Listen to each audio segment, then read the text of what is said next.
Notre invité avec Julien, c'est donc vous, Florent Fournier. Bonjour, merci d'être avec nous. Vous êtes cofondateur d'Eurasio et on va tout de suite entrer dans le vif de votre actualité puisque vous venez de signer un contrat avec l'Agence ministérielle pour l'IA de défense. Concrètement, qu'est-ce que va permettre votre technologie pour l'armée française ? Bonjour Aude, bonjour Julien, merci de me recevoir. Donc, en parlant de ce partenariat, donc c'est un partenariat qui est extrêmement important pour nous, pour contribuer à notre mission. Donc nous, on a décidé de lancer Eurasio pour avoir un impact sur des problématiques de sécurité intérieure, de défense et de souveraineté européenne. Et bien entendu, équiper les armées françaises avec nos solutions, c'est au cœur de notre mission. Aujourd'hui, nous avons 2 produits qui sont déjà utilisés par des régiments de forces spéciales, par des services de renseignement ou par des villes, avec 2 produits, un produit grand public et un produit un peu plus niche pour des unités spéciales. L'Amiad, concrètement, qu'est-ce qu'elle a fait ? L'Amiad, elle a d'abord eu des démonstrations de nos solutions, puis ensuite elle a testé nos solutions, avant de se dire, en se posant la question, est-ce que j'ai intérêt à équiper les armées françaises avec des solutions que eux-mêmes développeraient ? C'est-à-dire que l'Amiad, elle a la capacité en propre, avec une équipe de près de 200 personnes, de développer des solutions d'intelligence artificielle pour doter nos armées de terre, de la marine, de l'air, avec des solutions, ou bien de proposer les meilleures solutions développées par des entreprises privées. C'est dans ce cadre-là que d'abord l'Amiad, elle est venue nous voir mi-2025, courant septembre, pour se rencontrer, pour avoir des démonstrations de nos solutions avant de les tester, et enfin avant de passer commande de nos 2 produits. L'objectif de ces commandes sur nos 2 solutions par l'Amiad, c'est de pouvoir proposer à l'ensemble de nos armées ces solutions, ces produits rapidement, pour qu'elles puissent, chacune des unités, les tester sur leur cas d'usage, que ce soit sur des flux caméra jour, des flux caméra de voie thermique, sur des flux infrarouges, et vérifier si nos solutions peuvent leur apporter de la valeur dans leurs différentes missions, et ensuite passer des commandes, on va dire, un peu plus rapidement que les cycles traditionnels avec la DGA. C'est la première fois que vous travaillez pour l'armée française ? Alors non, on avait déjà eu des commandes en direct de certains régiments de forces spéciales, mais là, la différence, c'est qu'on va pouvoir toucher beaucoup plus de monde. C'est-à-dire que l'Amiad, elle est à la croisée vraiment des différentes organisations au sein de l'armée. Du coup, on pense pouvoir toucher beaucoup plus de monde. En tout cas, c'est l'objectif avec ce partenariat, de ne pas simplement se contenter de nos contacts auprès des unités spéciales, mais de toucher un plus grand nombre de personnes. Donc, on l'espère, c'est le début de ce partenariat. On est très content avec ces premières commandes, mais l'ambition commune qu'on partage avec l'Amiad, c'est vraiment d'équiper nos armées le plus rapidement possible avec les meilleures solutions. Vous êtes présent en Ukraine. Quelles sont vos missions là-bas et quels retours d'expérience avez-vous eu ? Alors, c'est difficile de parler très ouvertement de nos usages parce qu'on a nos premiers usages là-bas, c'est des usages auprès d'unités assez particulières. Donc, ce qu'on peut dire, c'est que nous, déjà, Eurasio, on développe des solutions d'intelligence artificielle appliquées à la vidéo.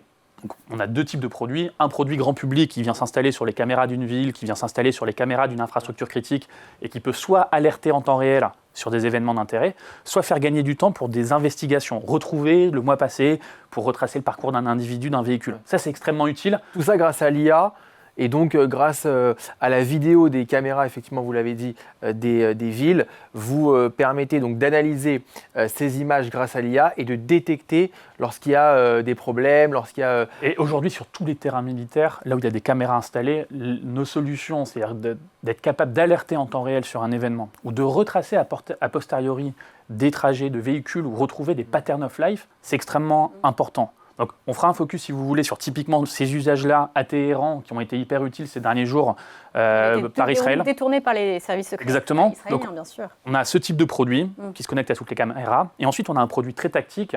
On n'en parle pas de manière grand public, mais on a un produit très tactique qui, là, est fait pour être emmené sur le terrain, connecté à 1 ou 2 caméras et être utilisé dans des environnements non pas urbains, mais au milieu de la nature, avec peu de connectivité, peu d'énergie, etc. Donc, sur la guerre en Ukraine, c'est quoi vos missions exactement ? Est-ce qu'on peut donner quelques exemples ? Les cas d'usage, on ne peut pas les donner publiquement, mais les choses qu'on peut voir, je pense qu'ils sont intéressants aujourd'hui pour le grand public, c'est l'énorme shift là où on avait une zone de front avec beaucoup d'humains. Aujourd'hui, ces humains qui étaient des soldats, on va dire, qui étaient peu équipés par de l'IA, aujourd'hui le champ de bataille, c'est surtout des machines. Donc aujourd'hui, quand on voit les évolutions sur ces derniers trimestres, les véhicules utilisés, que ce soit des drones terrestres ou des drones aériens, c'est les profils qu'on a en face de nous qui dessinent ce champ de bataille, c'est de plus en plus des profils qu'on va appeler des profils un peu tech ou des geeks, qui travaillent main dans la main, bien entendu, avec des profils, on va dire, des soldats, des experts, mais qui n'ont pas ces compétences technologiques de base.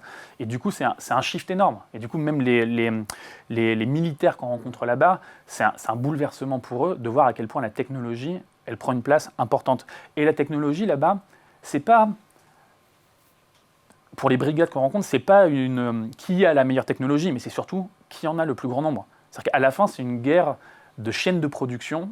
C'est-à-dire que des deux côtés, ils ont du matériel qui est performant, qui peut faire mal à l'ennemi. Par contre, est-ce qu'ils en ont en nombre?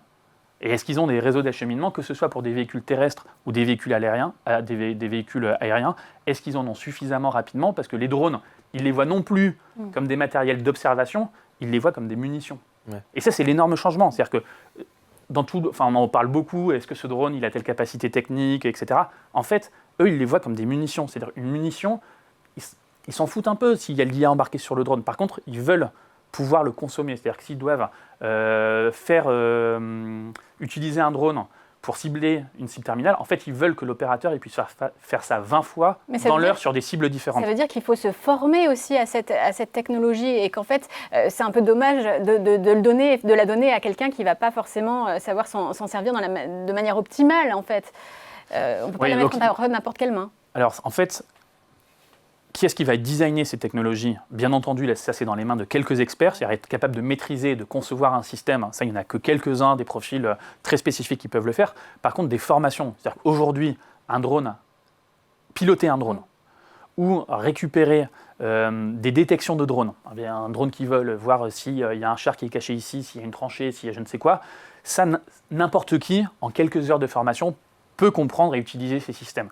Et c'est ça l'objectif. C'est-à-dire que comment on arrive à déployer des solutions d'IA performantes at scale, c'est-à-dire comment on arrive à le faire sur un maximum de vecteurs sur le terrain pour que, pas simplement des experts, mais que n'importe quelle personne sur le front puisse bénéficier de ces technologies. Est-ce que Aurasio, donc, que vous avez cofondé il y a un an, je rappelle quand même aussi, Florian Fournier, que vous êtes le cofondateur d'un certain Payfit, donc licorne française spécialiste de la paix. Juste, est-ce que vous êtes une start-up d'intelligence artificielle ou est-ce que vous êtes une start-up de la défense? En fait, on est les deux. C'est-à-dire que nous, notre expertise, c'est l'intelligence artificielle appliquée à la vidéo. Donc cette expertise-là, elle va nous mettre dans la catégorie IA. Nous, notre compétence, notre expertise, là où on peut apporter de la valeur, pourquoi on est pertinent pour les armées françaises, pourquoi ils nous choisissent, c'est d'abord sur notre expertise technique, sur la partie IA vidéo. Ensuite, on est une start-up de défense de par le choix. Pourquoi on a décidé de monter Aurasio? Pourquoi après Payfit, monter un projet dans ce secteur? C'est cette envie et cette urgence d'avoir des capacités techniques, technologiques avancées pour contribuer à la sécurité intérieure européenne, la défense européenne et la souveraineté européenne. Parce que si on parle de ces technologies spécifiquement d'intelligence artificielle appliquées à la vidéo, les acteurs européens qu'on voit aujourd'hui, ils sont très loin technologiquement des leaders mondiaux. C'est qui sont des Américains ou des Israéliens? Ou des Chinois. C'est-à-dire qu'aujourd'hui, les acteurs qui existent, donc nous, notre ambition, elle est très claire, c'est de proposer une alternative européenne. Et on veut pas nos utilisateurs, on ne veut pas qu'ils nous choisissent simplement par Aurasio, c'est par les Européens pour les Européens. On veut qu'ils nous choisissent parce qu'on est les meilleurs. Donc, on est au début de l'aventure, il nous reste encore beaucoup de chemin pour y arriver, mais clairement, il y a un besoin. Et vous avez cofondé cette start-up en 2025. C'est pas pour rien, c'est quand même une année vraiment de pivot en matière de défense en Europe. Est-ce que justement, vous avez vu aussi que ça allait être plus facile de lever des fonds? Parce qu'il y a un tabou aussi qui est tombé, c'est qu'on peut investir dans la défense. C'est même redevenu tendance et porteur d'investir dans la défense. C'est vrai que c'est un domaine qui est porteur. Après nous, la réflexion chez Aurasio avec mes deux associés, ça portait déjà depuis début 2024. Avant de lancer Aurasio, on a échangé avec des centaines d'acteurs côté sécurité intérieure, des élus locaux, des militaires, des services de renseignement pour les écouter sur leurs problématiques et justement pour mettre notre énergie sur quelque chose qui pourrait leur apporter de la valeur. Donc oui, c'est extrêmement porteur en ce moment côté défense parce qu'il y a un environnement géopolitique qui est très instable et on voit beaucoup d'investissements. Par contre, il faut faire attention. Il faut faire attention à quoi? C'est que venir sur ce secteur pour un entrepreneur juste parce qu'il y a de l'argent, ça ne doit pas être ça les raisons. Ça ne doit pas être ça les raisons parce que dans 5 ans, dans 2 ans, il y a tellement d'instabilité qu'on n'en sait rien. Et du coup, c'est bien. Dans l'environnement actuel, c'est porteur. Par contre, à la fois sur pourquoi on se lance dans ce domaine et à la fois sur le business model, je pense que c'est extrêmement important en se lançant dans un secteur comme celui-ci où les cycles de vente peuvent être très longs, d'avoir, si possible, une approche duale. C'est-à-dire que nous, typiquement, c'est une chance d'être capable Civil et d'adresser militaire. à la fois des villes, en plus du militaire, et pas que, c'est-à-dire d'adresser des infrastructures critiques. Aujourd'hui, on a des gares en Europe, on a des frontières qui utilisent notre solution. Bah, ça, c'est aussi un avantage, parce qu'on n'est pas dépendant pour vivre d'une grosse commande de la DGA. Bien entendu, on veut contribuer et on est très content d'avoir ces premières commandes par l'AMIAD, mais on n'est pas dépendant et on n'est pas le couteau sous la gorge. Et c'est extrêmement important parce qu'on connaît l'état des santé publiques françaises. C'est-à-dire que même si on base un business model sur des commandes de l'État et des armées françaises, c'est extrêmement risqué. Vous avez levé 16 millions d'euros l'année dernière pour votre lancement. D'ailleurs, c'était une exclusivité Made in Est. Je fais un peu de promo. Quel est aujourd'hui votre roadmap? Est-ce que vous allez relever des fonds? Est-ce que vous êtes en cours de levée pour cette année, par exemple? Et aussi, est-ce qu'on peut avoir peut-être le chiffre d'affaires un an après votre lancement? Ouais. Alors, on ne communique pas publiquement sur le chiffre d'affaires, mais ce qu'on communique, c'est qu'on a la chance aujourd'hui d'avoir déjà des premières commandes. On a la chance de ne pas avoir besoin de lever ces 2 prochaines années. Après, je ne vous dis pas, vu le nombre de retours extrêmement positifs, vu les déploiements qu'on a en ce moment en France, en Ukraine, en Lituanie, au Danemark, en Belgique, oui, ce n'est pas aberrant, peut-être, de lever dans 12-18 mois. En tout cas, on n'a pas de besoin financier aujourd'hui. On a la chance d'avoir des investisseurs qui nous ont fait confiance très tôt, des investisseurs français, allemands, polonais. On a la chance d'avoir des senior advisors qui ont rejoint l'aventure, l'ancien numéro 1 d'Interpol, qui est allemand, l'ancien directeur de la police danoise, qui était numéro 2 d'Europol, l'ancien directeur de la sécurité intérieure en Pologne. Ils nous ont rejoints, ils nous ont fait confiance, ils ouvrent des portes, ils nous permettent d'accélérer en dehors de la France et c'est une chance énorme. Donc financièrement, on a une certaine chance. Après, oui, les cycles de vente, ils sont lents. C'est-à-dire qu'on a plein de projets qui sont ouverts aujourd'hui. Il y a une incertitude sur est-ce qu'ils vont prendre 9 mois, est-ce qu'ils vont prendre 18 mois pour être signés. On a une question avec Julien sur. On regardait forcément ce qui s'est passé cette semaine dans le monde de la tech. Il y a eu Anthropic qui s'est fâché avec le Pentagone parce que le fondateur de Claude refuse de lever toute limite à l'utilisation de Claude par l'armée américaine. Comment est-ce que vous regardez ça? Est-ce que vous pensez qu'il faut quand même poser des limites à l'association entre IA et défense? Oui, complètement. Il faut mettre des barrières et je pense qu'il y a une responsabilité des sociétés. C'est-à-dire que je pense qu'il y a une responsabilité de l'État de définir les barrières, c'est-à-dire ces technologies, jusqu'où elles peuvent être utilisées. C'est-à-dire qu'elles sont tellement puissantes que s'il n'y a pas des barrières, il y a un risque important. La responsabilité des sociétés, c'est de choisir auprès de qui elles déploient ces solutions. Nous, typiquement, c'est un des sujets qu'on a abordé lundi avec nos senior advisors qui étaient réunis à Paris, c'est auprès de quel pays, même au sein de l'Union européenne, on ne veut pas déployer nos solutions. Aujourd'hui, on a 3 pays sur lesquels on ne va pas créer d'incident diplomatique, donc on ne va pas les lister. Mais aujourd'hui, peut-être on ne créera pas d'incident diplomatique. On créera pas mais on se met des barrières, parce qu'aujourd'hui, le risque pour nous de nos technologies, elles sont tellement puissantes que si elles sont utilisées à des fins politiques, c'est extrêmement facile d'utiliser ces technologies, elles sont tellement puissantes pour surveiller les autres parties, ses concurrents, etc. Donc ça, on ne veut pas se retrouver dans ces pays-là. Des pays qui ont une porosité importante avec la Russie. Évidemment.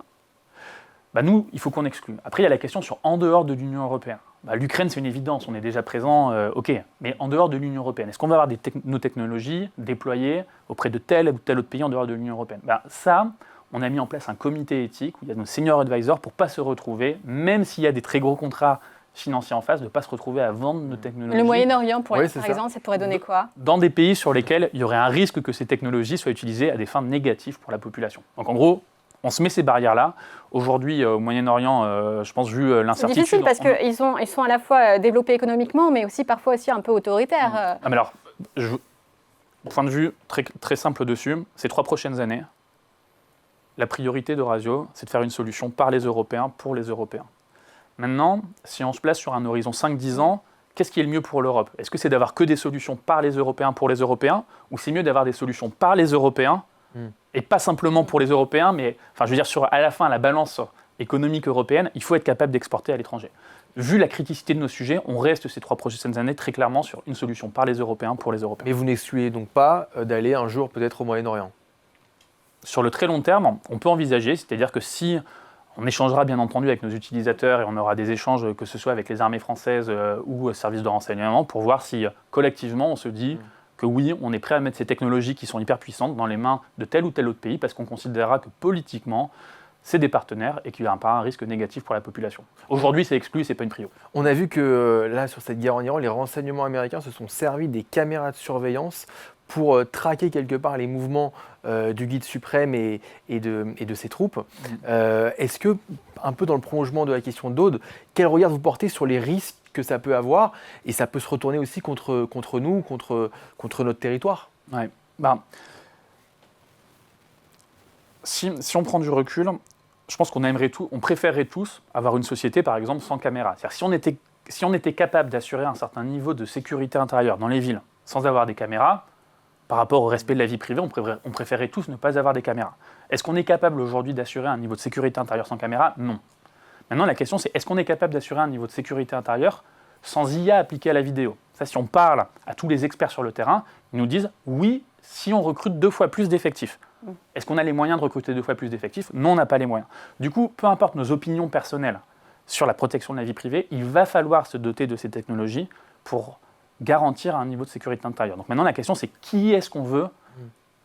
à qui on veut donner cette responsabilité-là et à qui on veut faire confiance.